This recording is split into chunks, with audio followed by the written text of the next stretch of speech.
Good evening, Randomania 2. Welcome everyone to the channel. We've got an exciting broadcast for you tonight. We're playing the Final Fantasy Randomizer Spring Tournament 2020. I'm Cheesenator, and I'm joined in the booth tonight by Ilmars Ubermueller. Why don't you say hi? Hello everybody, we've got a big one tonight between xRussianbishop and Hypes Nova 1. They are both sitting at 2-2. In order to even have a chance to move forward, you've got to have at least 3 wins, so one of them will at least get a chance to get into the last chance qualifier. Winning out your last 2 gets you 4-2, gets you straight into those play-ins for the brackets. So this is big. Yeah, a lot's on the line today. It's going to be a very competitive matchup. They'll be competing over the Fire Week flags. We've had an elemental theme this tournament with incentivized dungeons based on a rotating element. This is the second and will be the final time that we see the Fire Week flags. That means Volcano incentive is on the line today. That's down in the vanilla flame armor chest guarded by what used to be a red dragon, but will be shuffled. We're going to be telling the runners here to get going pretty soon. Why don't you tell me what's going on with these party comps here? Yeah, so on Hype's side, we've got a pretty standard fighter rainbow mage party, but on xRussianbishop, he's foregoing the white mage, and he's just dropped it for a nun. So he's going to be running 3-man strats the whole way through, it looks like, so hopefully we're not looking at any sort of life lock or anything for him, because that might end up being a big advantage to Hypes. On the flip side, if white magic turns out to be a dud, you're probably going to see Hypes danning that white mage anyway and probably running 3 strats himself. Yep, and the advantage to those 3 character strats, and sometimes 2, is that you get more experience funneled onto fewer characters, which can sometimes be the way that you need to win. But it looks like our runners are off, and they're going to immediately start by checking out the level 1 magic here in Caneria. This will be big to see what we've got. Level 1 Warp in Black, no good sweeper. Okay. So, yeah, our offensive magic is bad. The white magic is quite good, though. Level 1 Cure 4 and Viz 2, and that Cure 4 is red learnable, as well as that wall. So those are a lot of really late-game defense that we'll have a lot of charges for, but it doesn't help us a ton in the short run. Looks like Bishop's going to go for the rub kill on Garland, I'm guessing. That's certainly one alternative, and another is to maybe get a weapon from the shop. I could also see a play down to Provoca right away, foregoing Garland for the moment. A lot of people have been jumping straight over to Bicky and the Pirates with that free ship, seeing what they've got over in Provoca, possibly taking care of that first. Yep, and the weapons, well, if we could have afforded it, Longsword Saber might have been okay, but the best we're going to have is a Scimitar here, so might be a combination of trying to land a rub, not a guarantee though, and maybe some physical attacks. We don't have a cabin or tent, so it's going to be risky. If anything wipes us in here, we will get sent back to the town. Oh, but there's a cabin in the first chest. Oh, might be worth jumping out right here and saving once you get those 2 chests at the top here. Yeah, just in case Garland has any spells or scripts, or in case Rub fails to land, that sort of thing. So, not far behind xRussianbishop. He's actually going to take a couple fights here. He's going to try and get a couple levels before he makes his way up, taking care of some Grimps. Yep, just about anything in the game will get you level 2. Experience scaling in the randomizer. For starters, our flags have 2.0 scaling out the gate, which means that it takes half as much to level up as vanilla. And there's also a flat bonus applied to all the enemies that you kill for both gold and experience. So just about anything gets you level 2, and most other fights get you 3. Hype's going right in here, though, after that save. Gonna fight Garland. Picked up a dragon sword, so at least there's something that his fighter's swinging. Yeah, and Dragon Sword's pretty good. It can crit, though he missed Garland the first time around, so maybe Garland rolled a little up on the evade, but we are talking about a level 1 fighter here. Yeah, 32 damage, unlucky with the rub, so it's going to be Dragon Sword or bust at this point.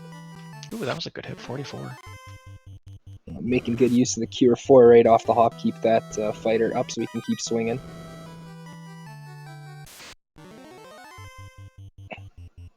Alright, yeah, I like his chances here. There we go, there's a nice crit for 73. Garland down, that's going to unlock 2 key items. But first, zombies. of course, the post-boss battle fight before you get to your warp point. We've got an Oxyale from the King and a Cubed from Sarah. That Oxyale becomes interesting because one of the things that we're looking for is this flag set kind of runs what I like to call the 2.5 loose, where you have 2 guaranteed loose anywhere in the world somewhere, and what I refer to as the half loose, where there's a loose canal somewhere within the inner sea. So we're not exactly sure where, and some seeds that comes into play, but we've also seen a lot of seeds where you're getting canoe floater early and that canal kind of becomes irrelevant. Ooh, good turn order here for Bishop, though Garland does miss, but his Black Mage went down before it could even try to rub. Level 2 Magic Harm 3 is our best spell. That's decent against Undead, but not what you want to see. Lit 3, though, that's going to get those Black Casters cooking. And Fast, great for the late game, so already we've seen a lot of spells that are really strong for the late game. Yeah, lots of late game stuff coming up early on here. Finally having a good sweeper in Lit 3 will help a big deal for everything here. So Hypes Nova taking on these pirates. They are guaranteed to be safe. They will not roll any special status attacks, spells, or scripts. It's going to be a pretty easy way to get a level, get some gold, and you'll get the key item here from Vicky the Pirate. It's always fun when that flag is turned off and you get nuke pirates. Okay, Adamant is a convenient one. So that Adamant will tie in nicely to the fact that we do want to check both Matoya's cave and the Dwarf Cave for a shot at that loose canal, which might end up being there or in Marsh. But if the Adamant turns into Canoe, we'll have a lot more to see. Iron armor for only $200 as well, which is really good early game armor for that fighter. He'll be able to tank a lot of things in this early game with that. Yeah, and having a fighter and a red mage right at the top of your party there, wearing that iron and chain, they're going to take most of the physical attack targets from your enemies, so that's going to keep those squishier mages in the back safe. I think once Hypes, he's probably going to do his checks here at both Matoya and then heading over to Dwarf, and then we really get to the big decision time where you get down to Elfland, and you've seen your first 4 levels of magic. If there's ever a time where you're thinking, okay, you know what, one of these mages isn't going to be pulling their weight, once you've seen levels 1 through 4, that's when you're going to have that big decision of, is it worth me keeping everyone up, or am I running a 3-man and damning somebody? Yeah, so far the white mage's value is defensive and late game oriented, except for the dungeons where we do see a lot of undead that harm 3 might work against. Hypes saw some gold in Matoya's, opts to reset it all though to his cabin save down here, so we're down to just these 2 in dwarves to have a shot at the canal. Outside of that, there's only one more place that we have to go in order to find that canal, and it's everybody's favorite location. Yep, it's the Marsh Cave. It's not an incentive dungeon in this tournament like it has been in many spring tournaments past. You see it probably on about half of seeds.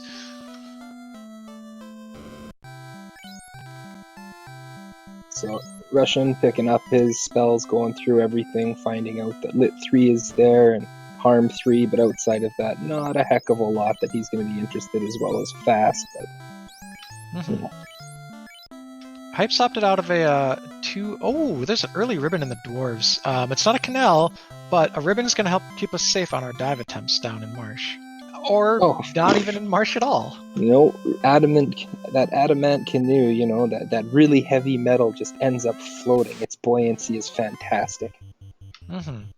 Yeah, so for early game, we don't have any life casters yet. The red mage does have the strongest balance of important magic, though, with both curative magic and sweepers, so that's a good person to wear that ribbon. If we can find exit at levels 3 or 4, that could help speed up forthcoming dungeons. Warp, though, being at level 1 kind of means we're already good on like teleportation. Yeah, exit only really has its values if you're looking to dip longer dungeons and get out. A lot of the quick checks being ice, you're pretty much using the warp trick, and if you're still looking to clear chests, you're probably clearing out the bottom half anyway. Waterfall is one quick, and obviously warp being important for ordeals.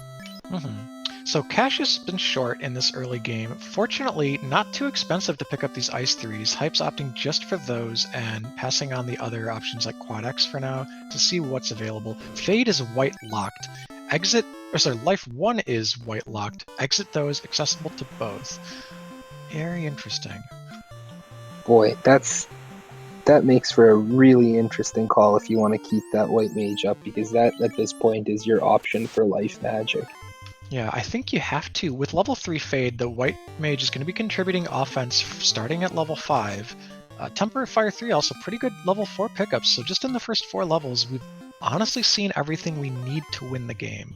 We have non-elemental and elemental sweepers, we have damage buffs, we have curative and reviving magic, so it's been a pretty generous magic seed so far, and Fighter Rainbow's been able to pick all of it up.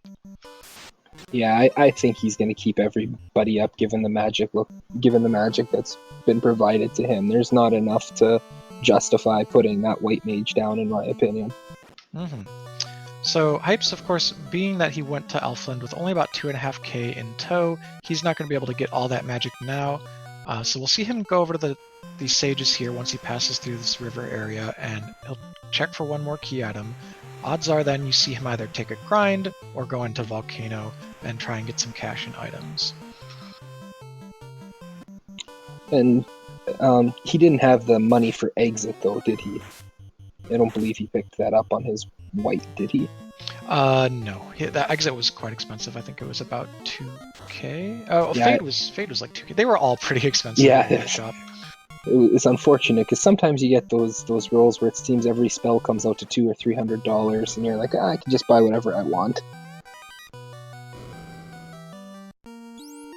So if you're a fan of easy to route seeds and short broadcast times, you will be rooting for Floater to be right here on the Sages. Anything else, even if it's a fetch quest to Floater, means the runners will have a lot of decisions to make about what's close and what's incentivized and what they can do with their levels in Magic.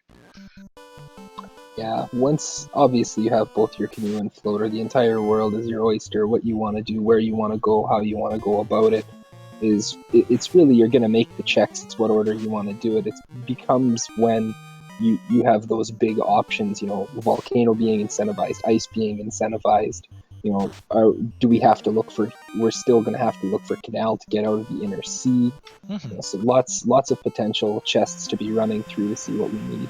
Ooh, Life 2's White Mage locked. It's level 6, learnable at 16.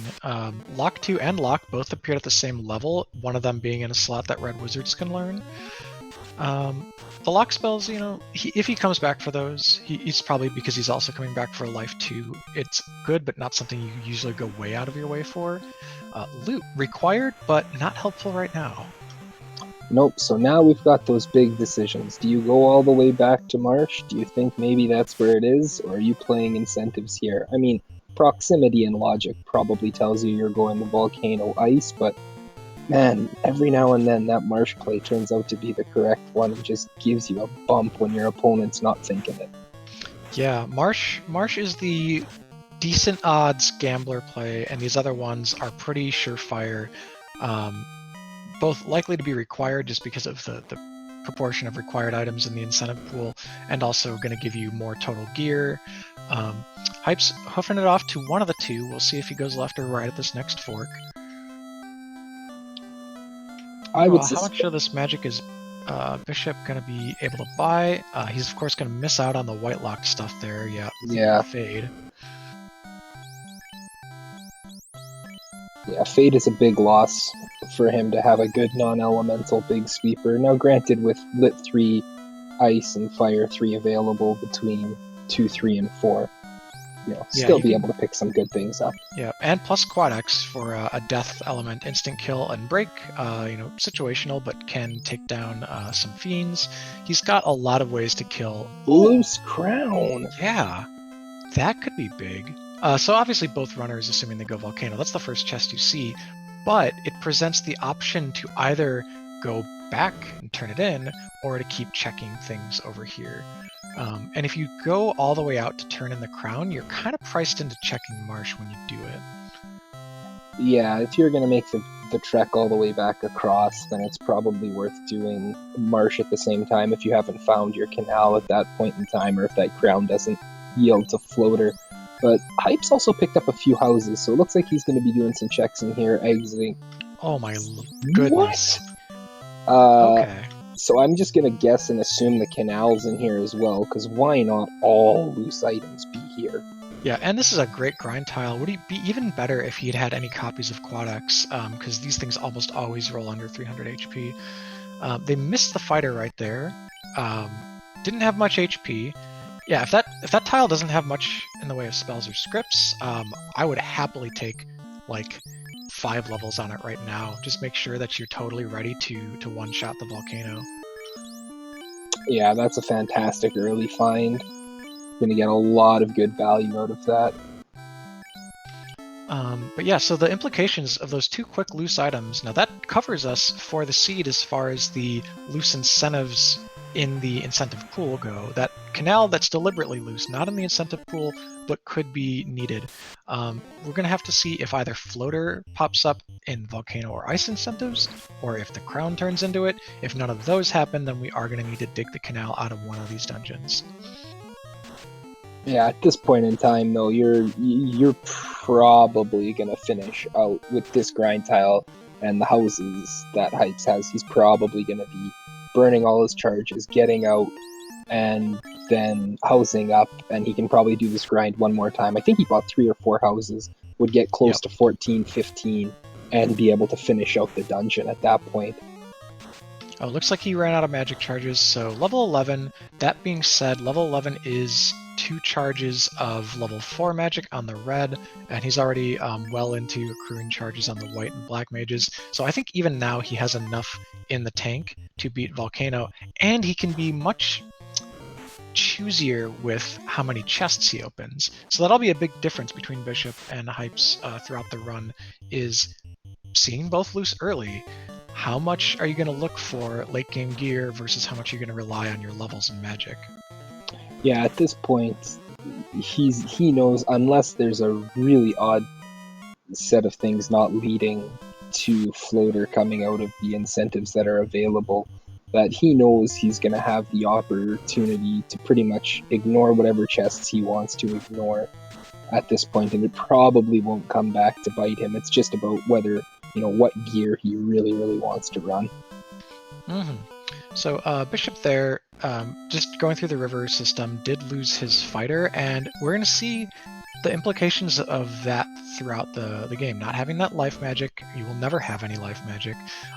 Having that dead slot, he's really going to have to funnel lots of XP onto the fighter to make sure it's always up.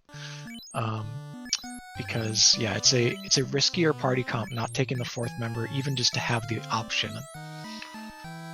Again, it was, as we were saying off the start, it's one of those things, if you want to take it, and then if you see in the first, to check your first 4 levels of magic really doesn't take long, and if you don't see what you need at that point, you can easily Dan off that white mage at that point and just run your 3-man at that point, and you've lost maybe a level or 2, and it's really early. Ooh, Sun Sword.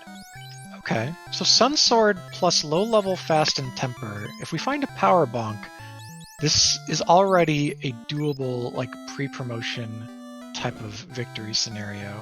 Of course, Hypes,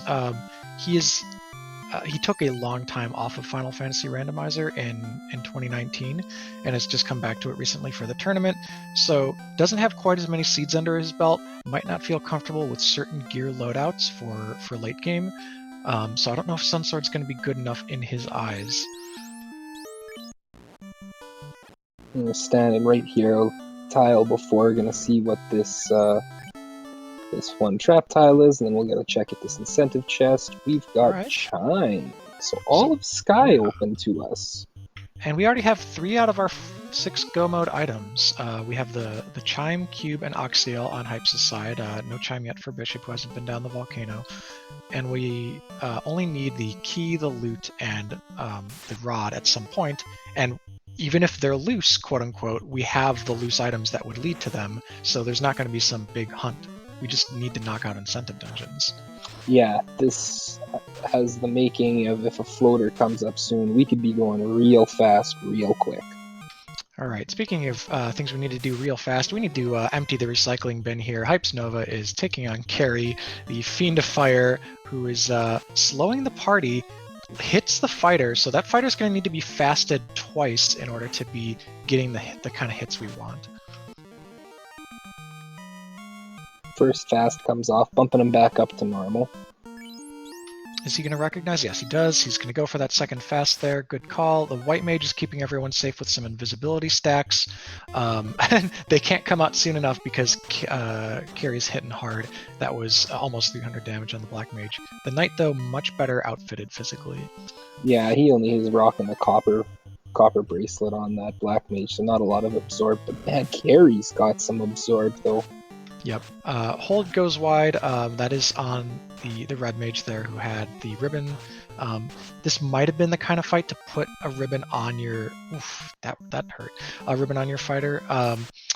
White mage just waiting. We're going to try and get a Cure 4 off with the red mage, who now is in peril himself. Do we have any tempers? No, we don't. We were not able to buy it the last time we were in town. So really hoping that some of these Ice 3s and get a free turn from Ink. But yeah, the fighter's going to really have to get it done with the Sun Sword here. There's a crit, 56 damage. It's progress. If he has any heal pots, it might be time for heal pot strats. Okay, Lit 2 thankfully doesn't do much. Fighter's still got 269 HP. There we go, wall's coming out. That's... Ooh! And the red mage survives to be able to get the wall cast off, but it doesn't matter because the fighter does it with 78 damage. And Hypes Nova has lit his first orb under the 20-minute mark, while Russian Bishop is just entering the volcano at the top. That's a really good save for Hypes to be able to pull that fight out. Be able to progress he had the fourth... Wow, I'm trying to say two words. He had the foresight and the forethought to put the fighter in the back, and so it didn't immediately get those hard cracks from Carrie's punches. So good heads-up play there from Hypes Nova. And what is this tile that Bishop is on? It's amazing experience, but it has damage poison, and it's on the first floor of the volcano. I think Hypes skipped it. I believe that was the fire... Yeah, I think that was the fire tile right beside the crown. So that is wonderful experience depending on how they roll, and of course in the case that they have that script pending on you having resistances for it. Agama's worth a lot, usually don't hit hard but can roll high HP. Red Giants roll high generally and can also hit hard, but if you have a lot of Ice 3 casts, you can take them down. Speaking of Ice 3, Bishop pumping Ice 3s into these Argoyles. They do resist it, so he's not able to take them down this round. Always an annoying enemy pack to deal with. Yeah, they always seem to end up rolling a high enough HP value that you'd think something that would be able to kill them just always seems to be that little bit outside of their depth. Our tracker tonight, Asher, by the way, thanks for that, points out that Hypes, also another heads-up play, used Cure 4 in battle to heal poison status on one of his characters. Cure 4, not often used that way, but in battle and not out of battle, it will heal poison and paralysis and darkness. And I think that's it, status-wise. Yeah, one of the lesser known facts about it for sure. It's something that can come in really handy if you're getting in a situation where you're worried your knights or your fighter's going to be stun locked, or any character is going to be stun locked. You know, being able to cast that and just get them right back on their feet so they can hopefully start doing something. Mm-hmm. So Bishop, he's checking these hairpin chests. He hasn't been into the big bank of chests in the bottom left of the armor yet to see that second loose item, so he doesn't know yet that he can really start skipping out of the way chests. That said, if he checks something Hypes did not and pulls out like a Maza or another ribbon, that would be an advantage to him. It was those red giants that had the poison, which is better than the Agamas. Alright, so Hypes, you do have Warp. I'm not sure why he's going around this right side here, except possibly to check the grind tile, though we do already know of a good one. No, oh, he's doing the cheeky right side. No, he's not. He actually just missed it. Yeah, that was just I thought he was also going to do the checks there and then check the eye tile to see what it was. Yeah, there's two ways to approach this room. Either you really want all the chest information or you really want all the grind tile information, and if you come in from the right, you can actually check both grind tiles more easily and you just miss one of the treasure chests.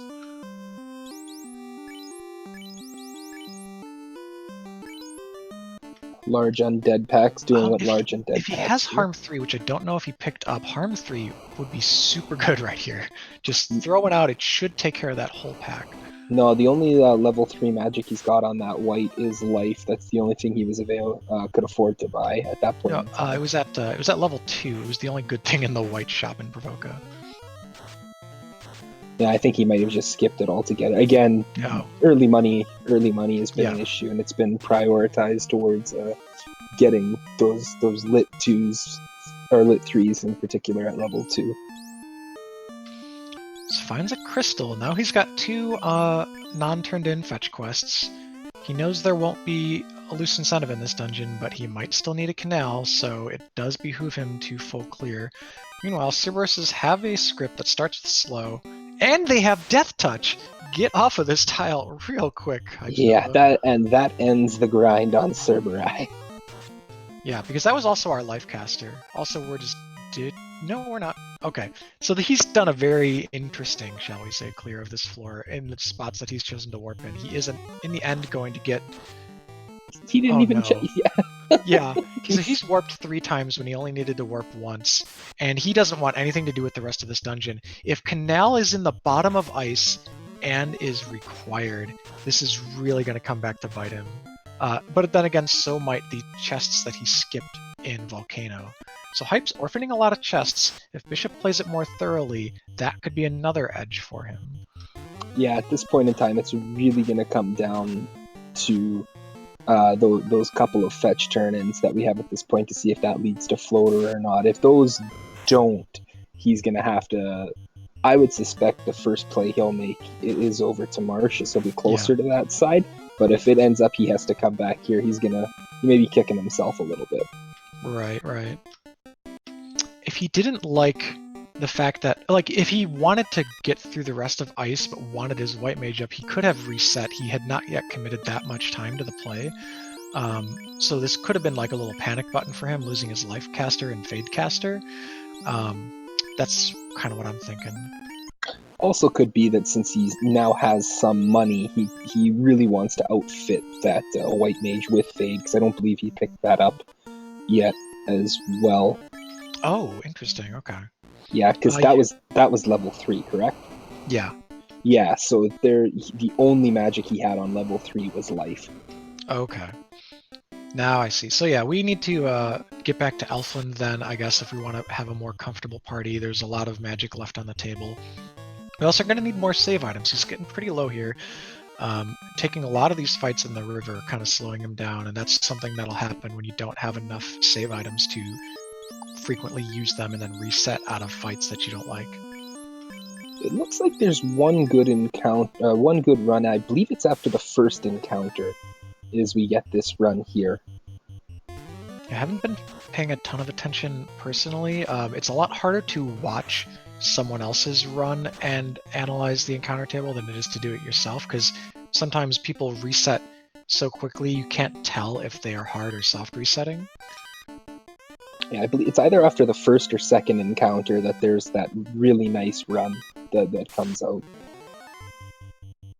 Alright, so Bishop has found the 2 most important things in this armory, the second loose item and the grind tile. Let's see how many sandwiches he wants to eat, because we got a station here set up for our consumption.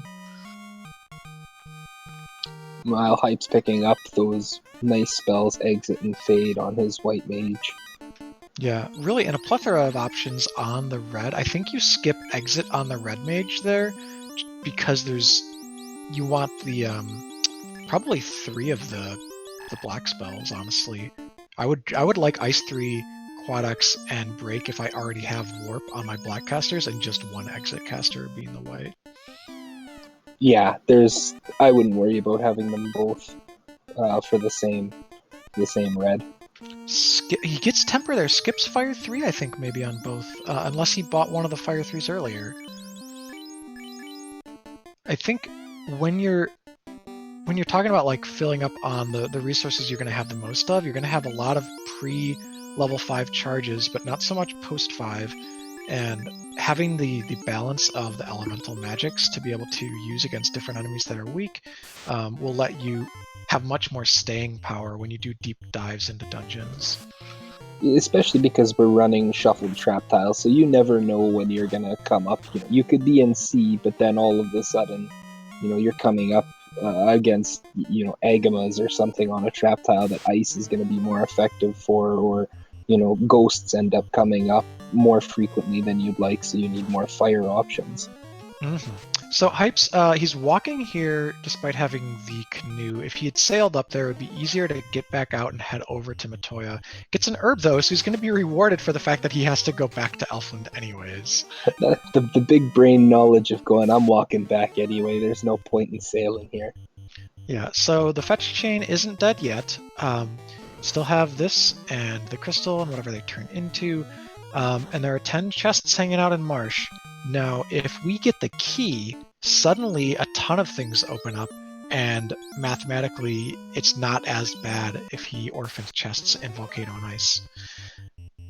Bishop on the left side here is taking a lot of these sandworm fights, so prioritizing early levels, which is a big play in Final Fantasy Randomizer. It's really going to pay off throughout the seed. Yeah, we're hitting just around the 30-minute mark, and he's going to be... Oh, there's our rod. So we're only a key away from go mode already.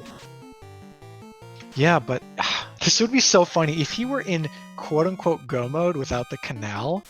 Like, if key comes off of crystal, I'm gonna laugh. Yeah, that'll be one. Well, it'll make you feel a little... Whoa! Thunder Pirates. Didn't see those earlier. Yeah, thank goodness for that early ribbon from the Dwarf Cave. But as I was saying about Russian was, with this big grind and doing all this, we're at like the 30-minute mark, and he's going to be hitting about level 19, 20. He's going to be set for the rest of the game to pretty much walk through wherever he wants with the levels he'll have at that point in time. Yeah, he will have no problem with magic charges for the later dungeons, and will be able to still pick up good fights, so he doesn't need to do his complete grind here. No, and we haven't even hit our experience-rich dungeons of Sky and Sea, where if you want to take a few, Sky is one of those places where if you're willing to, if you still need some equipment, it's a great place to go through and check some of the chests, because you're going to get great experience and take the fights along the way. Oof. So not the floater and not even the backup plan of the key. Hype suddenly is priced into, I think, a Marsh play given his lack of commitment to the other dungeons. And if he gets nothing out of the 10 toxic. If he gets nothing out of the 10 chests in Marsh that are available to him, it's going to feel real bad. Yeah, this may turn out to be something that helps Russian, especially if it's here in some of those chests in Volcano. That Hype's orphan, because then Russian's going to know I've got all 3 things that I need no matter what. Yeah, Russian basically, he's taking the slow, steady, thorough approach, which is probably the better play in the long run and in the average sort of seed. Hype's is definitely gambling. I don't know if he... I don't know what his rationale has been at each particular juncture where he's made such a call, but he might feel that, given relative skill levels, maybe he needs to gamble a little bit to get an edge in this matchup. It's also one of those things where you feel like when you get both loose items so quickly, you go, I know I don't really have to check anything. This has to lead to something that I need in the floater. I'm going to be fine, And so you make that call. It's just unfortunate at this point in time it didn't pay out for him. Yeah, I mean, if that Ruby had instead been a TNT, I think I might have been a little bit more on board. But Ruby screams, "Hey, this is a thing you can't get to yet, but once you have the canal, you can check 2 items." So the seed kind of feels like it's still giving you that early canal.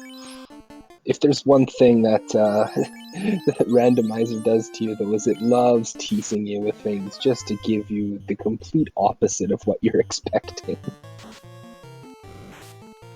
Alright, so a little bit of a resupply here. Hypes is 13 across the board. Certainly not bad. It's fine adventuring levels for the spot he's at.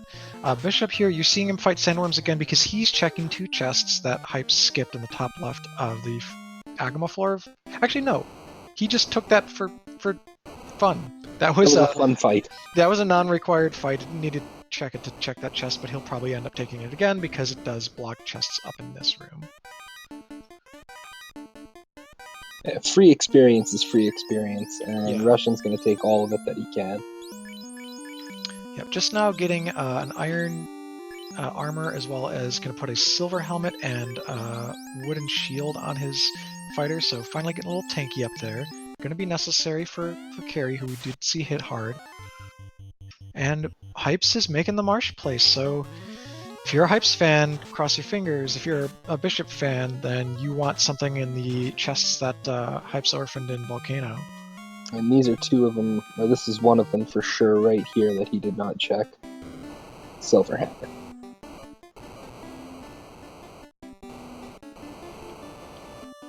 So we've the worst scripts and spells I've seen so far have been on the imps, which whatever, we're past the imps, and that Agama tile. Otherwise, not a lot of bad news. The runners have had a fairly easy go of it, which is nice because spells and scripts can just be the worst part of the early game in FFR. Arachnids have a script, but it opens with Flash, which is a free turn.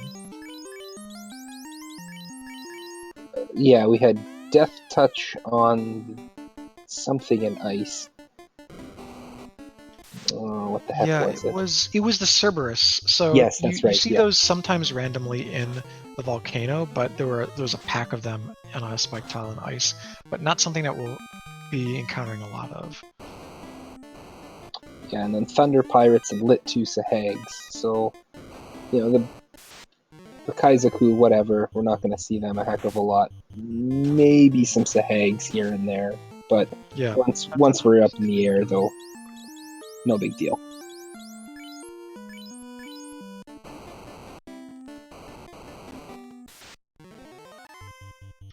Alright, Bishop's also been getting... Oh, he's going to opt out of this Agama fight. He knows they have the damage poison, but before that he had a Red Dragon fight roaming around there in the volcano, which is pretty solid experience, generally low HP too.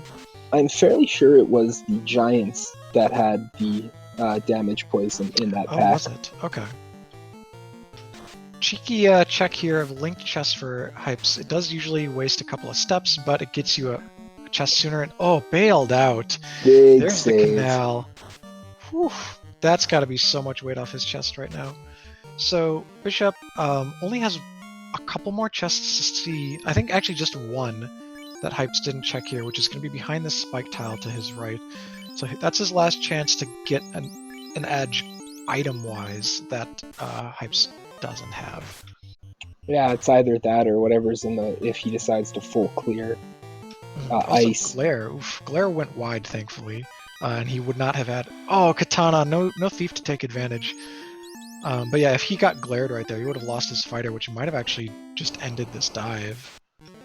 And we've got a big raid coming in from RPG Limit Break, coming in with 191 people. Hello, everybody. Welcome to Week 5 of FF1 Randomizer. My name is Ilmars Ubermuller. Joining me here in the booth is Cheese, and we've got Asher and Gouda in the background. Asher tracking, Gouda being the one generous enough to restream this for everybody here on Randomania 2. And we just saw Bishop pick up his incentive in the volcano. He's got his chime, putting him at 4/6, or I guess simplified 2/3 of the way to go mode, while Hypes is just missing that key. But Hypes is out of the inner sea thanks to that canal, and is going to get 2 checks straight away off the Ruby. What you just absolutely love to see here would be key and floater, and then we'd just be going. Yeah, that would be the dream items that you could hope for at this point in time between Sarda and Titan. Yep, but knowing our luck, one of those things will be buried off in Ordeals or Waterfall, and that'll make a big difference in the total time the seed's going to end up taking.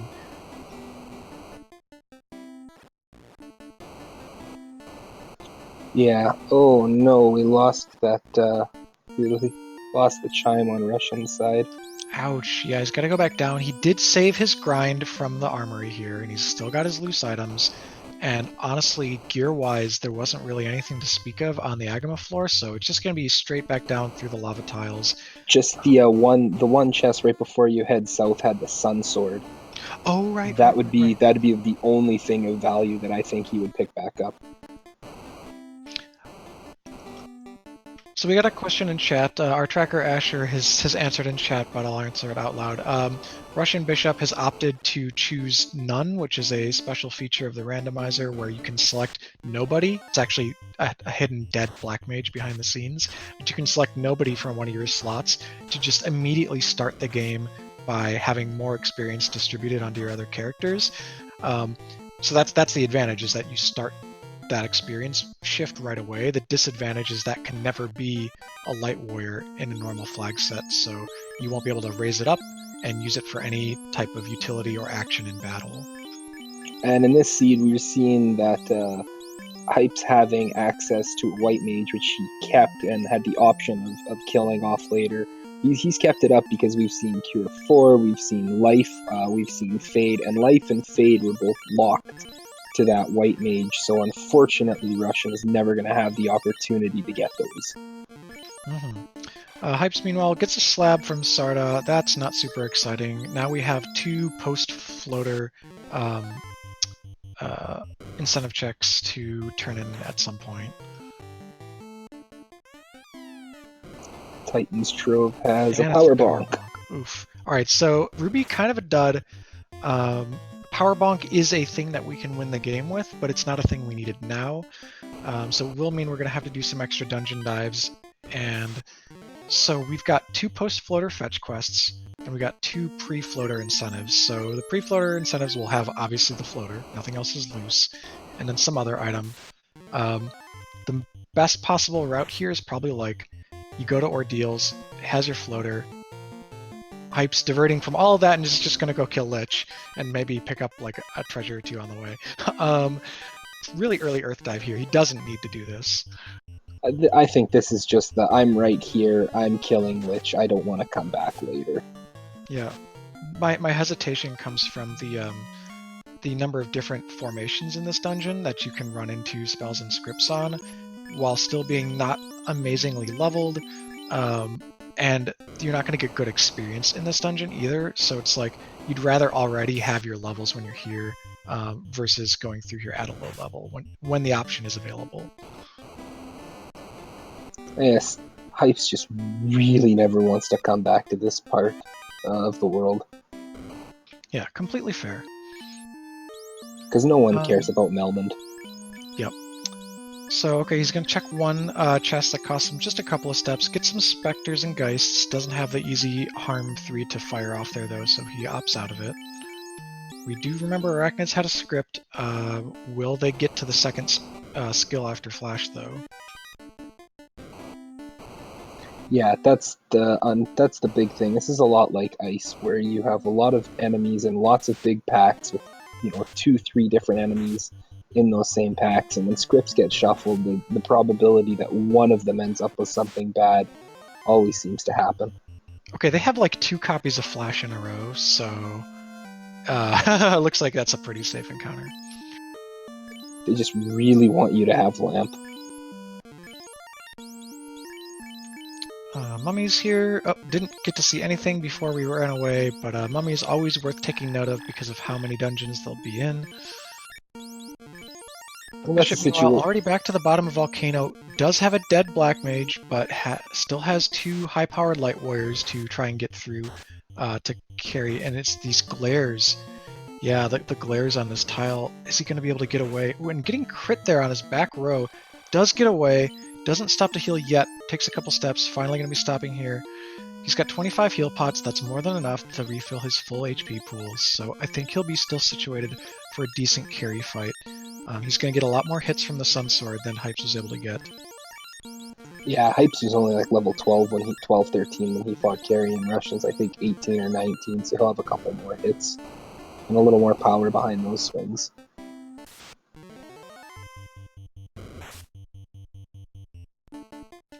Now, how is he going to order his party here, though? Who does he consider to be more valuable?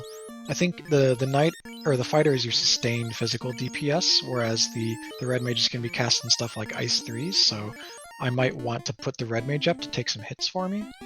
But he's just going to go with the standard. The fighter's going to be taking 2/3 of the attacks here. Going with an Ice 3, not even leading off with fast. Once he saw that damage, he's going to be like, no, I need a fast. Yeah, I guarantee fast will be coming out this turn. Yeah, there it is. And this would also be unlucky. He's going to need fast again. What I was going to say is this would be a good time to wall, too. Hype's past the vanilla speed bump there, and the vampire who normally sends you all the way back to Sarda. In this case, though, we can continue on, already having Rod in hand. He's going to check this top bank of 5 chests here, so might get something good out of there. Meanwhile, Bishop still hacking away at carry.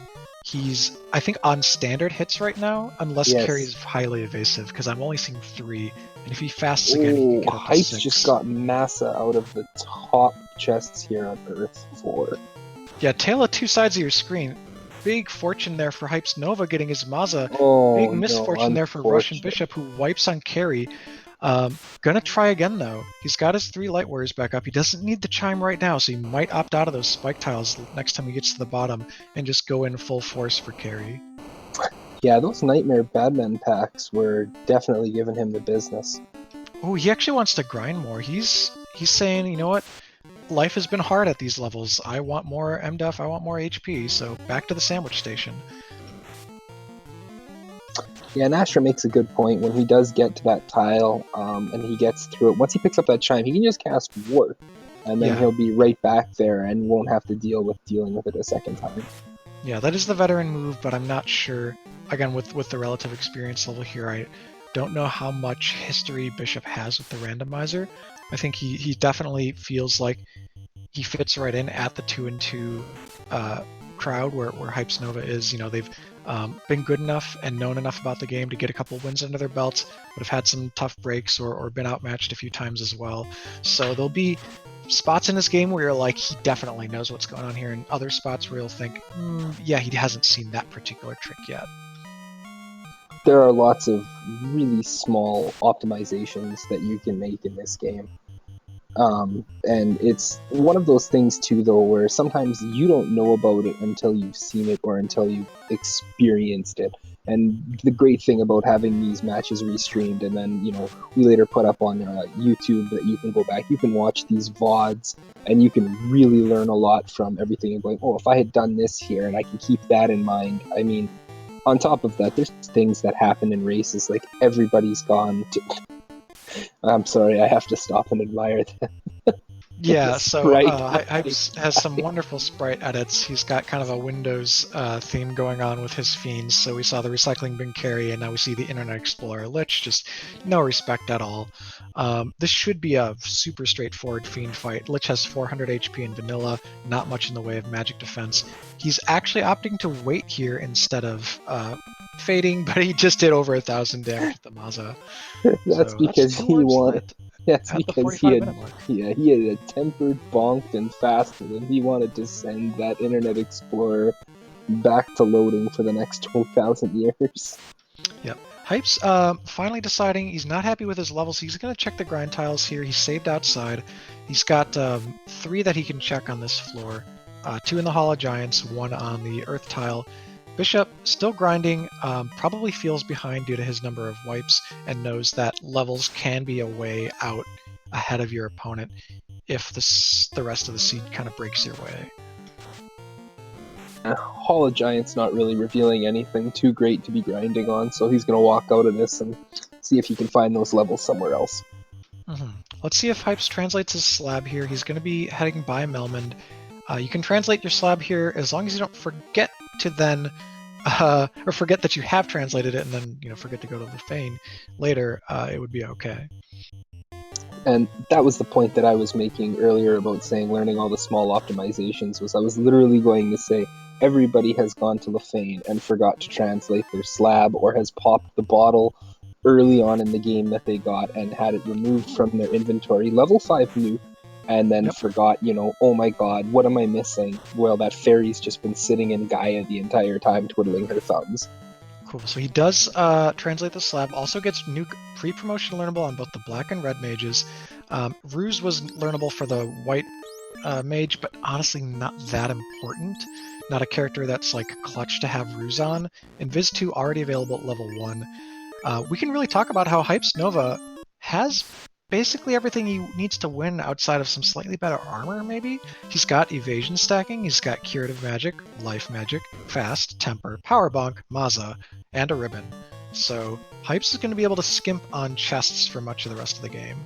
Yeah, if he finds, well, obviously depending if we're finding tail first or not, but if you're thinking promotion at this point and we have tail once we get floater, if you find you find one piece of dragon armor or something to that, or opal, you're ready to go. Yep. So, alright, where are our runners at now? Bishop got to low 20s and noped out of the Sandworm tile, which is good because from that level onward, they would have been starting to run. They would have failed their morale checks unless he were heads up enough to put his Nun character in the top slot. So good time to stop that grind. He's going back to resupply at Crescent Lake, maybe get some heal pots or some save items, and he'll probably make his way to Ice, though we do know the canal that he needs is all the way out in Marsh Cave. Meanwhile, Hypes Nova checking out Temple of Ordeals for the first time. Gonna go through the Pillar Maze and take advantage of that level 1 warp to not get too lost in here. This is not the vanilla everything goes south and you're fine. So every pillar is shuffled. Where it takes you, no one knows.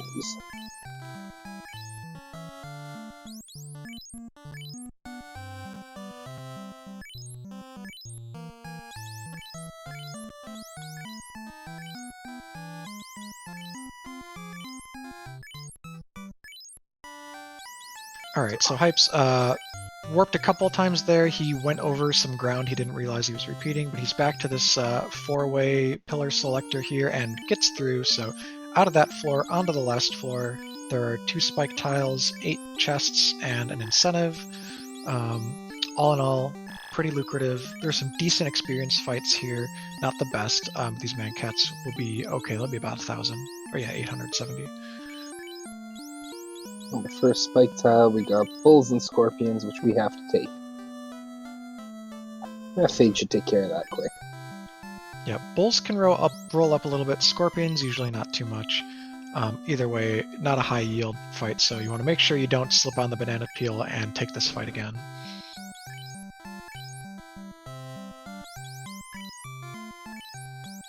Sorcerers, which usually have death touch, we know don't because this Cerberus got it instead. Russian Bishop here revisiting the level 6 Black Magic. Going to pick up a copy of Lock 2 on his Black Mage.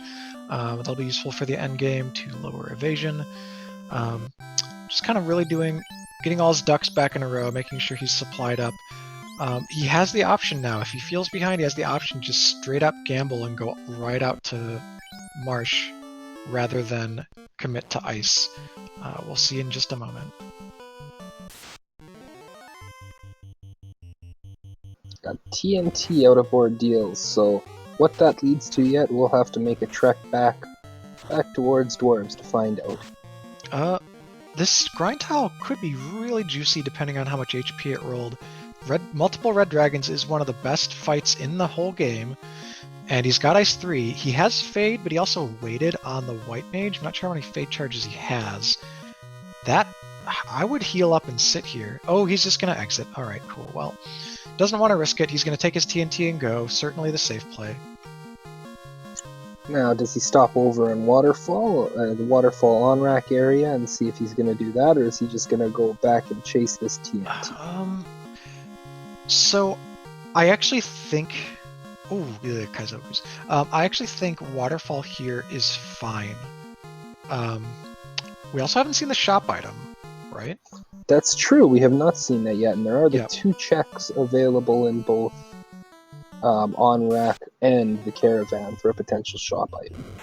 Yeah, so if he goes aggressively to the TNT, it's a bit of a gamble. If he goes over here, he knows he'll collect every remaining incentive that could be available, and he'll be right next to a dungeon that he can go mode the left side of and knock out a fiend.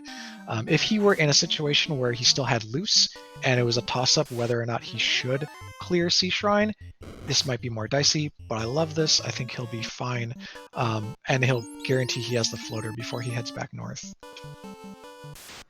Yeah, at this point in time, pretty much everything will be accounted for.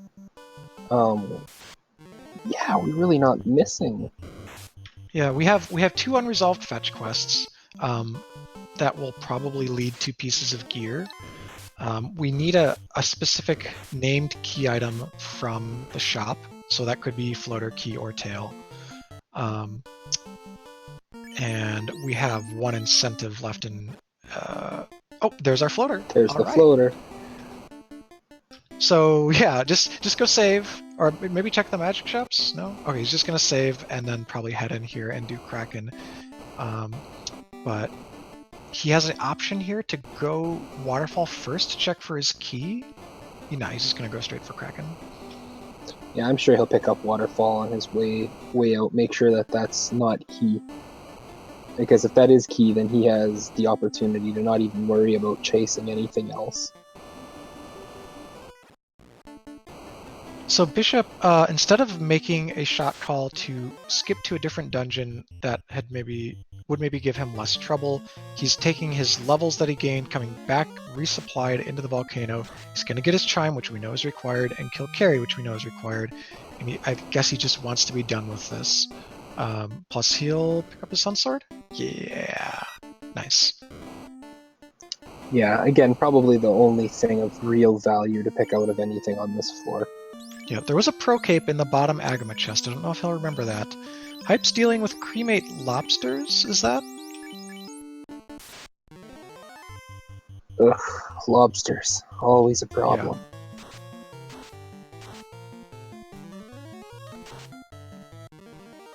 My most hated enemy. They always seem to just kill me, no matter what. I'm super not a fan of lobsters. I would also say they're my least favorite. Them or airs. Airs, this tournament has made me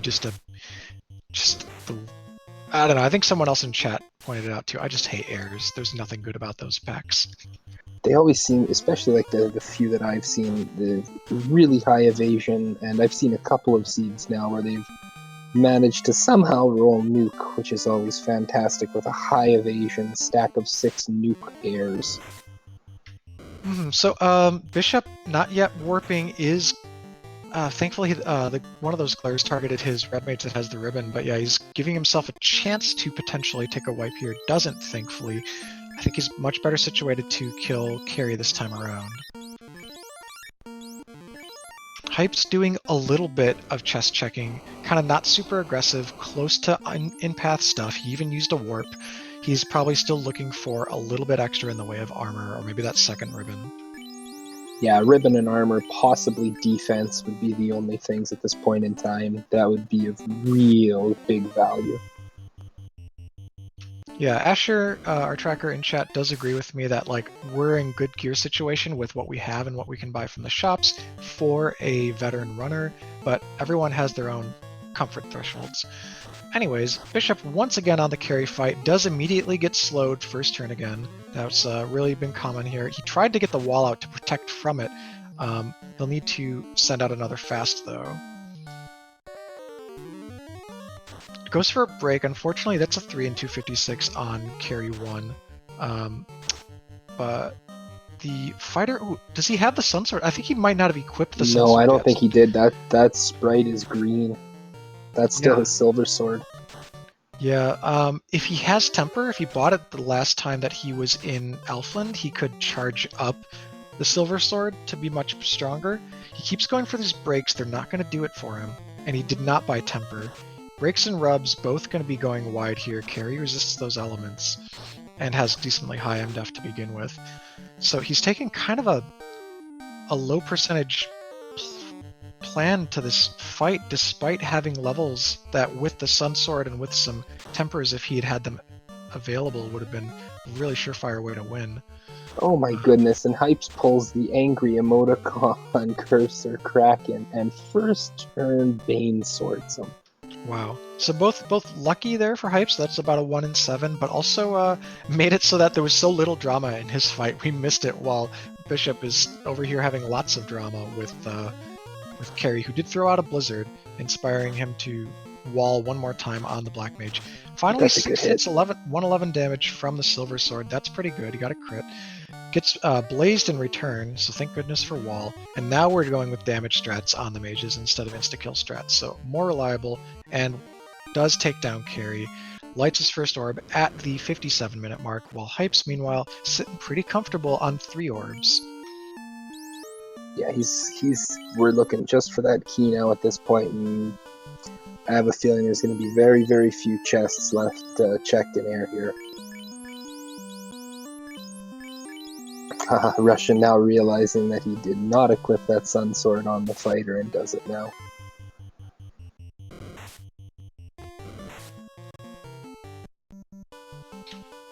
Alright, so this is a really good experience pack for Hypes Nova here. That's the most, I think, Paralisks that can roll in this fight. I don't think you can get 9. Gets 8. They're weak to ice and they roll low HP anyways, so that's unrunnable, but definitely a fight you'd be taking regardless, because he's still in the high teens on his party members. He could even throw out some Ice 3s here. Doesn't like the double Nightmare, though. I think, were they the ones that had the glare? I don't know if it was on them or if it was on the evil men that were also in the formation. Yeah, I can't recall which one had it. I also don't remember if Hype saw that ability. Bishop had a much worse time with that pack. Now, Hype's he's way ahead on exploration and orbs, as we know. He's got a substantial lead. He didn't have as much trouble in the inner sea, and his gamble of leaving chests behind did pay off. That said, Hypes isn't taking experience as aggressively, so if it gets to late game and Hypes, runs through everything, gets his last orb, and ends up a little under-leveled for Temple of Fiends, it could still be a case where, he bounces once, maybe tries again out of frustration, bounces again, and that might be enough time for Bishop with the superior level advantage to catch up. That is the plus side to running a 3-man, and he has taken more time to grind than Heights has. He's been way more diligent with making sure that he's going to be set up to be able to run through the end of the game, where he's going to need one chance to run through Topher more than likely. Mm-hmm. So Bishop is in Ice Cave. I want to say this either had Rod or had what led to the Rod. Is that right? There's a crown and a crystal between ice and volcano, and one of them leads to this was crown. Yeah, this will be Rod. Yeah, I think, or the other way around. Anyways, I think what's in here is going to be required, though we actually don't know yet. Let me check. We've got our tracker notes here, thanks to Asher. He should be able to tell us. Okay, ice has crystal. Crystal leads to slab. We don't know what slab does yet. So ice might not be required at all, which this could just be lost time for Bishop, especially if he full clears. The key is in waterfall, so Hypes is in go mode before even being in the air, though floater's available, which means that slab and bottle are nothing. One will be tail. Yeah, that's true. I guess nothing is kind of an exaggeration. Tail would be nice, but it's certainly not mandatory. Night and Learnable Cure 4 is about the best thing available. So we're missing, at this point, we'd be missing Tail, and we haven't found Opal, and we haven't found Thor. Yeah, the TNT hasn't been turned in. So that's TNT, the other thing. Slab, and Bottle lead to Tail, Thor, and Opal in some order. Hopefully Tail appears before those others, so you don't have to hunt it all down. Hypes is going to go resurrect the old airship from the desert. He's on his way. In really good shape. Bishop did save himself some time. Thank goodness. He noped out of Ice Cave with that crystal. He's either betting, like Hypes did earlier, that it's floater, or has maybe at this point forgotten about the necessity of that canal. Either way, I do hope for Bishop's sake he goes to Marsh before returning to Ice Cave. That is the one danger about when you're an hour in and you haven't left the inner sea. You are so used to at this point in time already having access to everything, even if it's not floater, having access to being able to get out to check all those other incentives, but he is unfortunately not there yet. Mm-hmm. Hype's back to the southeast portion of the southern continent, close to the desert here. He's going to be in the air momentarily, just past the hour mark at an hour or two and change. And yeah, it's up to him. He doesn't have to promote, but promoting's certainly good. It opens up basically Knight learnable gear 4, and like with Maza in hand, doesn't do much in the way of our gear. If he found an Opal armor or a Dragon armor, of course, he'd be able to kind of level up his defenses. That would be about Cure 4 on a Knight, though, can be a real savior. If you ever have to man mode Chaos at the end, Yep. having that can absolutely pull you out of the fire. He drops a nuke, your casters go down, and with that high HP pool, he just clicks himself right back up. Where are we going? Where are we going? He's Cardia? Promotion. He doesn't have tail. No, he does not. Don't know what's. He also hasn't turned in TNT. So Hype's going on a world tour. He already passed by Gaia, which is where he could have turned in his bottle. He's going back to Gaia to turn in his bottle. That was, I think I have tail. Oh wait, I have things that lead to tail. Moment right there.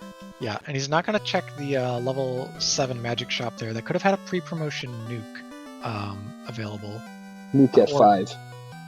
Oh, nuke was oh, that's right. We picked up. Yeah, it was so late in the seed, I've forgotten about it. So we don't really need any other black magic.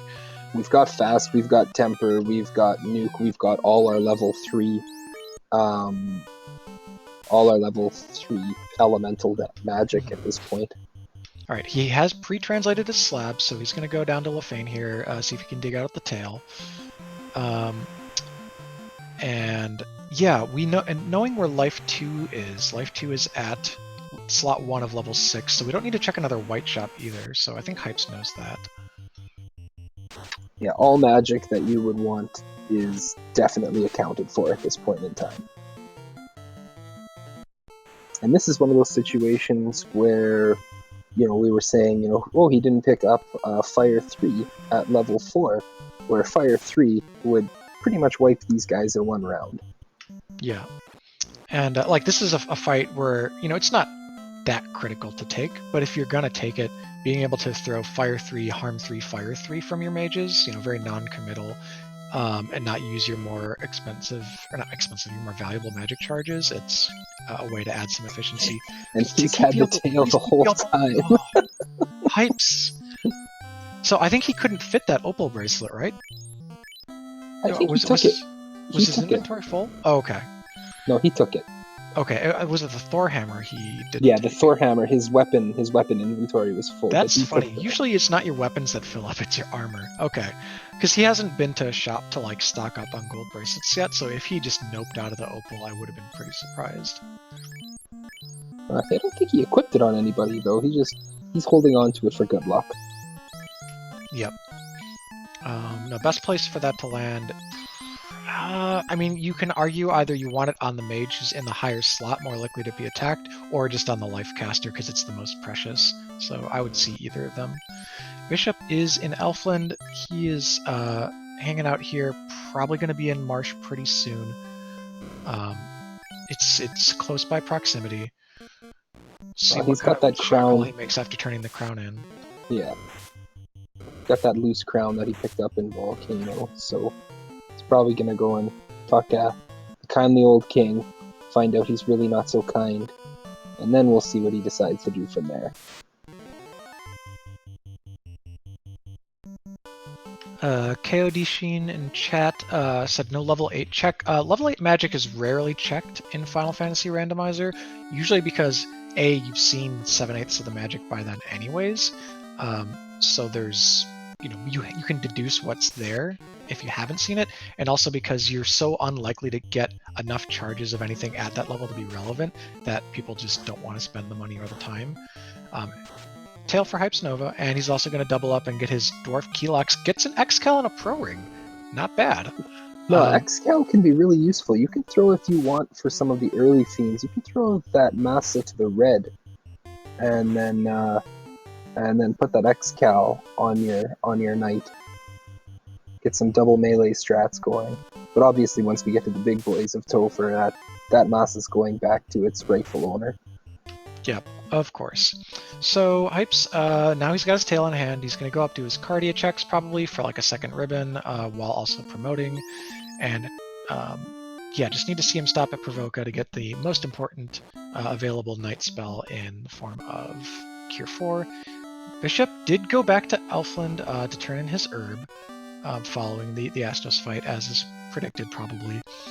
When he stonewalls at this rod here, though, so now he's got a choice between a similar number of chests remaining in both Ice and Marsh. And he's going to make the Marsh play. He'll be getting out of the inner sea here momentarily. Yep.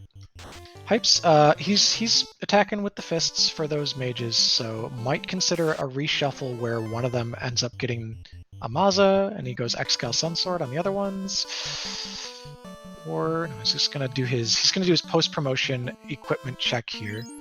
Anything that can now be worn that couldn't pre-promotion, he'll put on. Is he gonna swap around the weapons a bit to take advantage of that extra DPS? It certainly would be an interesting idea for fighting trash mobs, and then he could switch it off when it's boss time.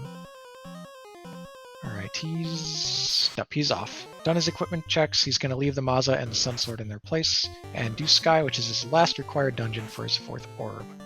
Didn't even care about checking the rest of the Cardia Isles either. Doesn't seem to care about any of the chests there. Be interesting to see if he checks anything here in Sky. As I said before, you can get some good levels. He's not massively leveled at this point, but he's 18, 19, I believe. I did see one of his characters tick up to 20 in that last fight. So between what he gets from here to the top of Sky, plus anything in TOFR, he should land at that safe level 24 breakpoint for the extra swing of the Maza on the Knight, and hopefully get about 2 charges of Cure 4 for the Knight as well. Bishop's in the top of Marsh. We know that Canal is in the bottom. Of all the fights he decides to take, it's the Death Touch Cerebus. He might not remember that they have Death Touch, or might not have even seen it. At this point, like, who died to what specific early shuffled deadly thing is kind of fading from my memory, because it's been sort of a while. Yeah, and he finished Volcano at like the 20-minute mark or something like that too.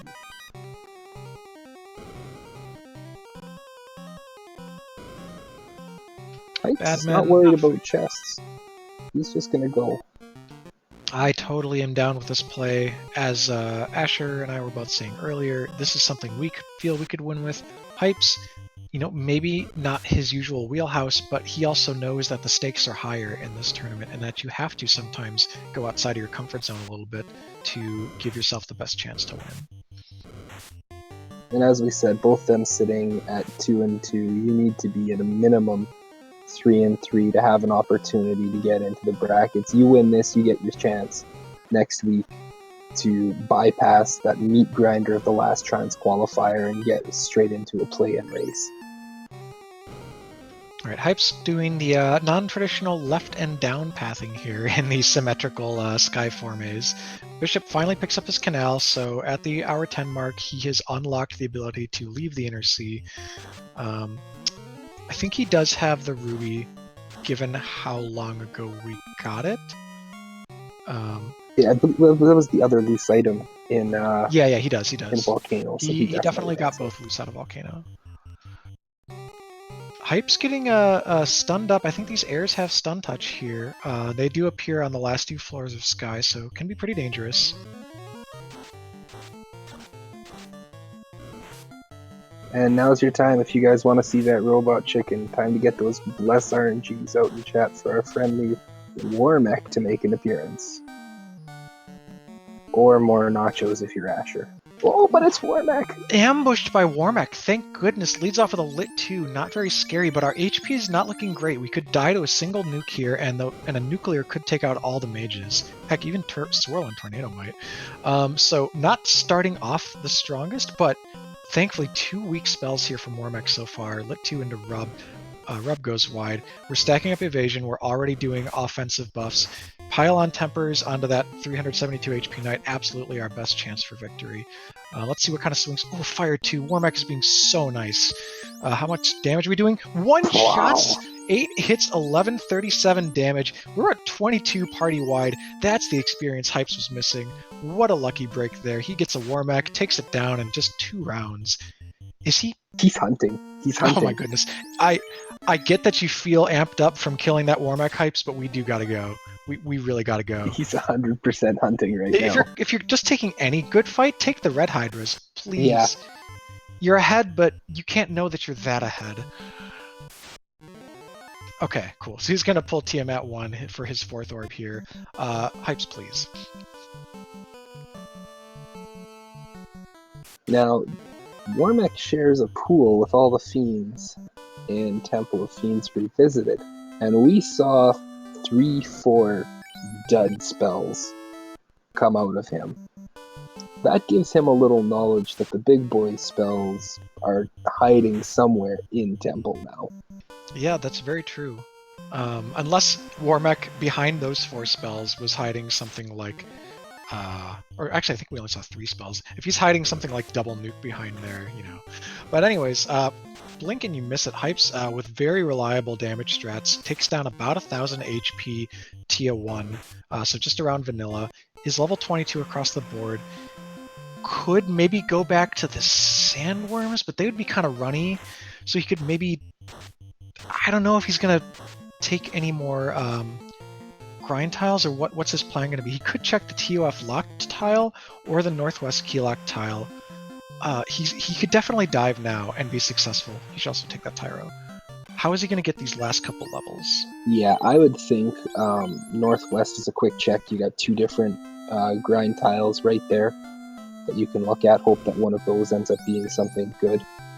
And of course, if neither is, that TOF lock tile could always be something. I mean, if you find a good Gur Medusa or 3-eye grind tile there, that can solve some levels real fast for you. He's doing. Final you magic. You can only get exit here, right? This is not where to be for that. Yeah, I'm sorry, friend. Yeah, life is not yours. You're gonna have to go get. No, that's also not yours. Yeah, so go back to Caneria, get your Cure 4. I mean, exit is a thing, but you're not really going to exit out of anywhere from here onwards, so he picks up a Cure 2. That's a non-zero thing that he can do with those charges. Might use it in a battle in a pinch, but it could also be used out of battle to save a couple of heal potions. He's going for the Cure 4. You love to see that, and he might check the key locks here. Yeah, again, if he can find one good piece of armor, that would save him a lot. You can get wall too. Get Cure 4 and wall. Nice. Alright, so we've got multiple wall casters, which really helps shore up the fact that we've only got the 1 ribbon to work with. And he's sitting at 22 with only 1 charge, so it probably would be worth if he can find somewhere to grind to at least get that 1 extra level before he goes down, so he gets his 2nd charge. If not going to 25, you'll have your other hit on Masa, and you would have a 3rd charge of magic. Alright, let's see if he checks out the spike tile to the right. He does not. He's going straight in, so he's going to have just the 1 charge of Cure 4 on the knight, and we'll need to take a couple of fights, maybe if there's some unrunnables that he's forced to take, but either way he's going to need to take fights on the way down. He should have good healing resources with this party comp, having all the Cure 4s, and he also restocked on his heal pots.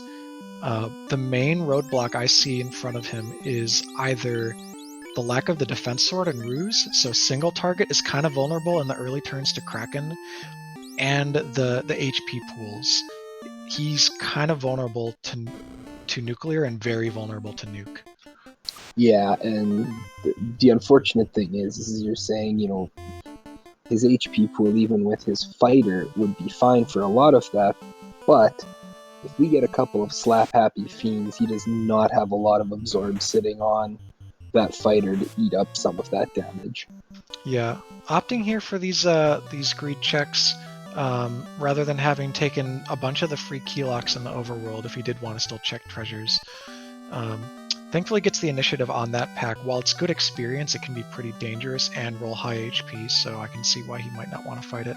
But it would also have been a good place to sink in a couple of spare Fire 3s and Harm 3s, which he did not buy.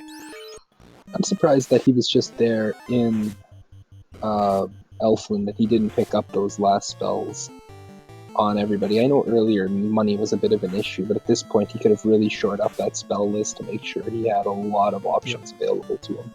And Fire 3 is pretty good on this floor, also pretty good in other floors of the dungeon. Metal Slimes, Gurmadusas, Earths are all vulnerable to fire, as are any of the undead packs that you can run into.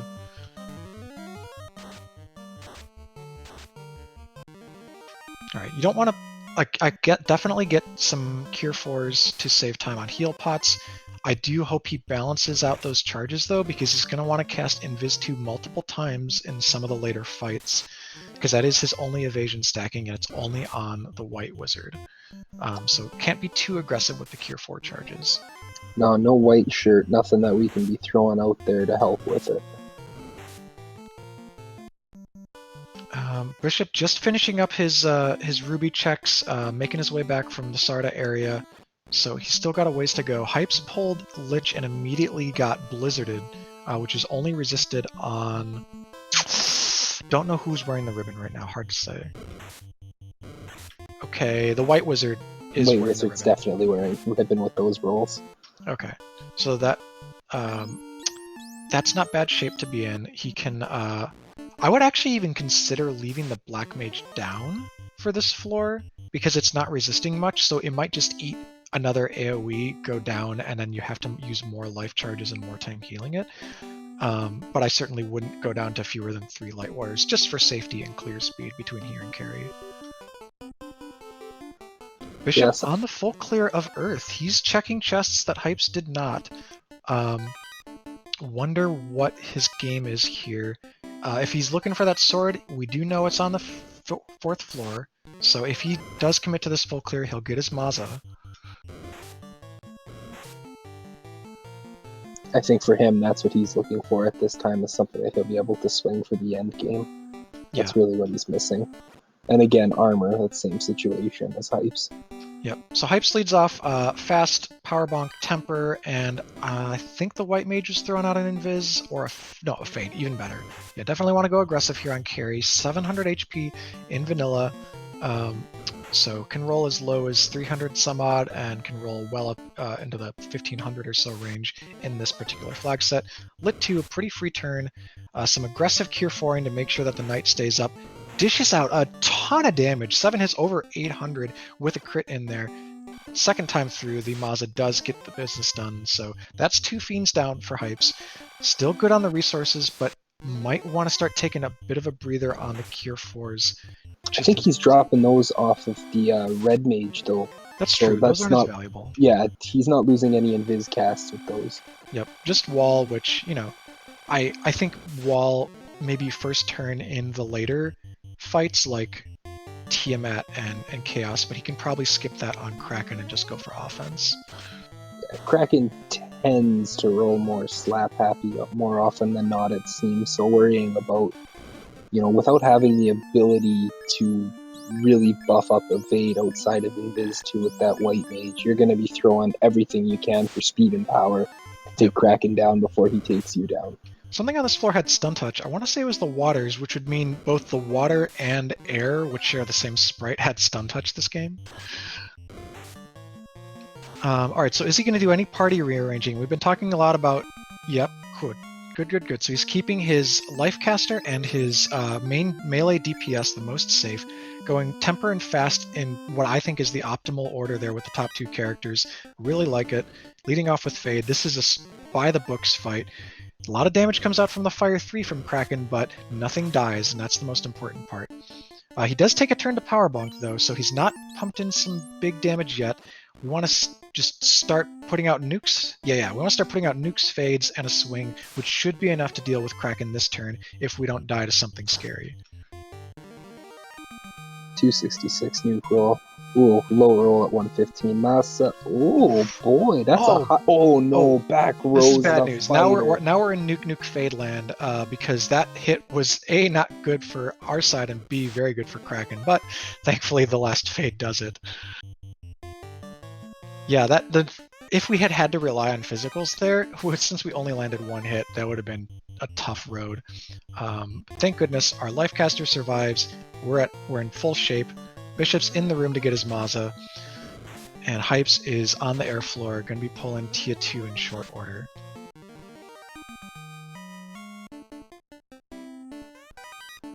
Checks. Russian picks up his Massa here on the top side, so he's going to be feeling good. Ooh, you know what? Yeah, he's going max. I love this. He's going max armor, max resistances on the knight. The only character that matters at this point. He's got the ribbon. He's got the opal. He's got the power bonk. Hopefully, we get through this fight with more than one light warrior up to make chaos more of a slam dunk. And we're going to do our best to protect with that Invis 2 coming out first turn. We are power bonking. Tiamat does roll high absorb pretty often, has 1100 HP in vanilla, so we need to get through a lot of it. Oh, that did nothing. One hit for 35 from Tia. Limp noodle. Yeah, pretty safe from physical attacks. So the most important thing is what spells and scripts or spells and skills does doesn't even matter. It lagged a little bit there from Hype's internet, but we got basically one round of offense did in Tia 2, so rolled very down on HP. And Hypes is on the final floor of the game, getting ready to pull Chaos. Just needs to do his last preparations. The gear is already in good shape. Heal pot up. All right. Party order. Fighter to the back. Okay, cool. As long as we get the fast off, I think we're okay. Invis 2 here's fine. Wall would have also been fine had he chosen to do it. Quad X goes wide. That's a free turn. Oh, wow. I really like his chances here. The worst case scenario would be back-to-back nukes. Yeah, but no one's really ready to deal with that if it happens.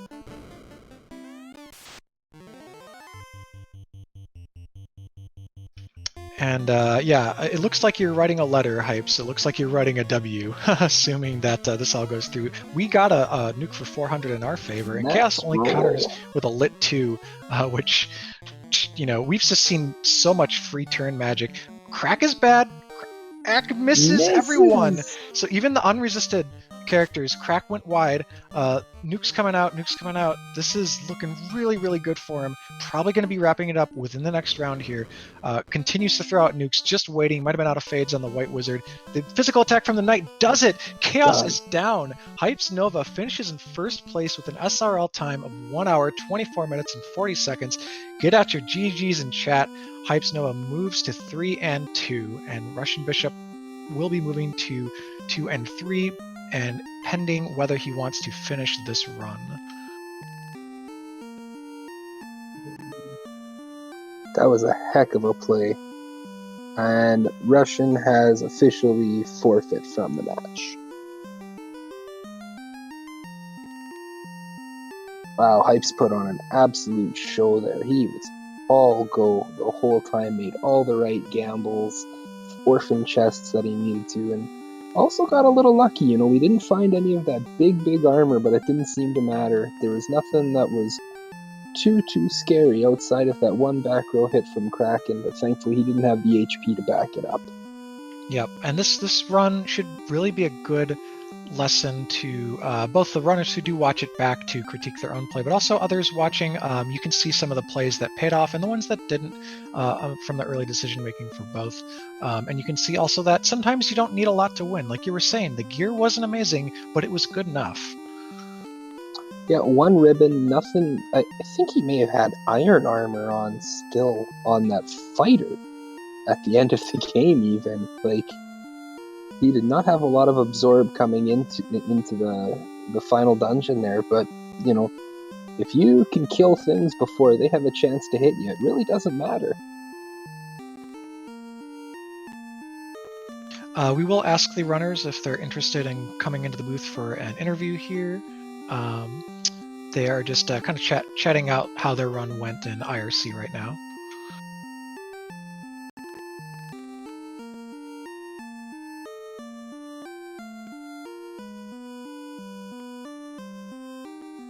So everybody, who's watching that, hope you enjoyed that. That was one heck of a good race. And here we go. We are joined in the chat by our winner for tonight, Hypes Nova. GG. Hi, thanks. So, first of all, congrats on the run. Yeah. I saw you talking about this a bit in IRC. Why don't you tell chat what was going through your mind with the chests you did and didn't open in the early game? Okay, so I saw two loose, real close to each other, and then I said, "All right, I can go mode." By the time I hit Elfland after I had go moded Volcano, and that was a ballsy play to take on carry, and then do ice. I realized as I was going into Elfland, I'm like, "Oh, well, maybe it's in Marsh," and then sure enough, and then at that point, I was looking for safeties. Like I wanted a better sword. Pulled out Sun Sword, but I wasn't happy with that. And maybe I could get like a ribbon or a defense or something. Density, and I figured that Earth had, or in the lower floors had pretty good density. Pulled out a Mazza, and then didn't really have to check too much after that. Yeah, totally. Through the latter half of that game, though, what were you rocking an iron armor on that? Yeah. Yeah, I thought so, because it was the one thing that I'm sure you were kind of a little worried about was having the absorb to deal with anything. And thank God Kraken 2 didn't have any HP to back up his happy slapping of you. Oh, yeah, he was probably at like maybe like 600 or something. Rolled pretty low for Kraken 2. I think I got a swing in there before that happened and hit once. I don't remember, actually. Yeah, he had super high evade. You hit one hit for like 100 and something. Yeah, on a 10-hit fighter. That felt super bad. And by the way, I wasn't sure when your fighter ticked up to 24. You didn't have it going into Temple of Fiends, so we were worried, like, at what point would you actually hit that fifth hit? I thought it was 22. It's 24. Oh, maybe I hit it before. I probably hit it before Chaos. Yeah. Regardless, though, it was enough to win. Given how this Topher rolled, you were getting a lot of friendly spells out of the Fiends, even as far back as Warmech. Didn't see a single nuke, didn't see a single non-elemental AoE at all, I think. So really lucky in terms of the HP and the spells. Yeah, I feel like I played that pretty well, but if I was thinking correctly, I wasn't thinking correctly like that whole seed. What happened was I got into Volcano and I wanted to encounter manip so that I could get to Armory, and I reset out of Peds, and it went downhill from there. I just kept making like bad decisions that somehow paid off. Yeah, this was not a match where, from our perspective, seeing both of you playing, that you needed to gamble. I think just playing it methodically and kind of full clearing the dungeons that you did see, you still would have had quite an edge. Because with Bishop going for the 3-character 1 Dan strat, he was actually having a difficult time making it through Volcano alive. Because Glare, as well as some big physical hits, were taking out his party members. And when you have fewer members to take those hits, it's more risky. So he wiped a couple times where you were fine. Yeah, it was a bit spooky in let's see, Ice Cave. I found the what was it? The Death Touch Cerberuses? Yeah, the Touch to Cerebus or whatever it is. I fought those a couple of times, and then they death touched my only life caster. I was like, well, let's not take that again. I wasn't sure when you were leaving there. I wasn't sure if this was a bet the incentive fetch quests that you found are floater, or you're just spooked because you lost your life caster and you really need to get out alive. It was, I forgot the canal, and then I figured that the fetch quest would lead to something. Yep. They ended up leading to like stuff that you needed, but not without a canal. Yeah. I also got to say the way that you warp hopped across that ice floor was something to behold. Yeah, that was dumb too. I tried to check the trap tile and I fell in, and I was like, all right, this is off to a great start. And then I checked both of the trap tiles, and then I don't know. I got through it. I had enough warps. You played loose, but not too loose.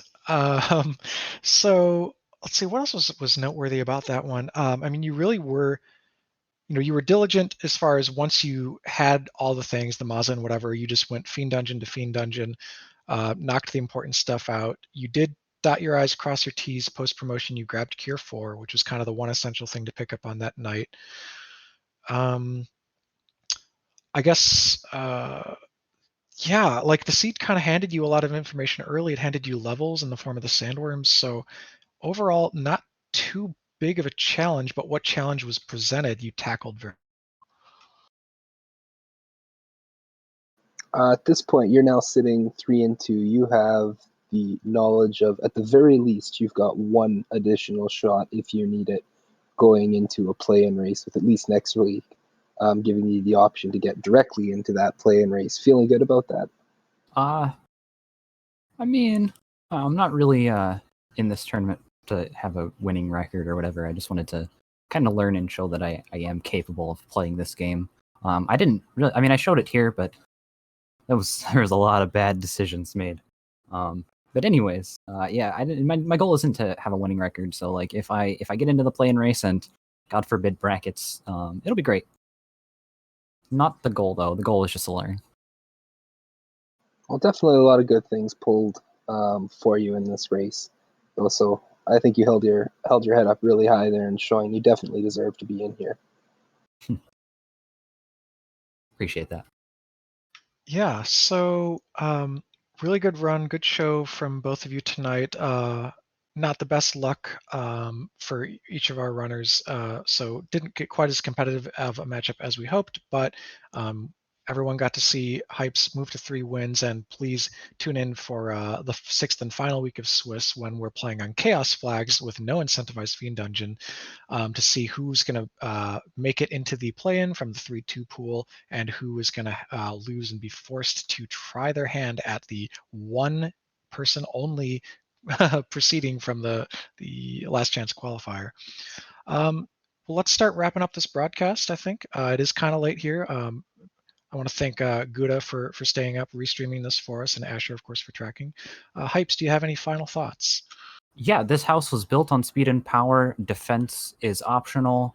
Good games. All right. My co-commentator, do you have any final thoughts?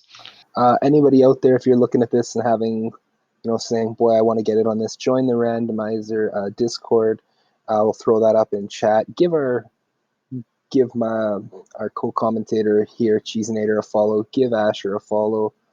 And Gouda for restreaming all this. Make sure you follow Randomania, our sister channels like Speed Gaming, where this is going, and RPG Limit Break. Follow all that. If you ever miss a race, you can check out on YouTube. We've got a huge list of all the VODs that are being done that you can check every single race pretty much that's been done. So look that up, and you will never miss any of the action here coming from this 2020 spring tournament. Absolutely. Lastly, you can join our Discord. It's linked in chat. You can also visit FinalFantasyRandomizer.com to both find the Discord and start playing the game. Please feel free to stop by. We're teaching new runners all the time. You can join the Duckling program to learn as a new player, even with zero experience with Final Fantasy or the Randomizer. And there'll be new content for Ducks right after the spring tournament ends. But as far as remaining spring tournament action, we do have 2 matches coming up for you tomorrow on Randomania. You can see on screen, we've got the schedule here. Wildham and Life Reboot at 2 Eastern, and we got Demon RHK and Magius 1 at 6 Eastern. Should both be good competitive matches. Hope to see you around. In the meantime, this has been Cheesenator, Ilmars Ibermuller, Gouda, Asher, and your runners,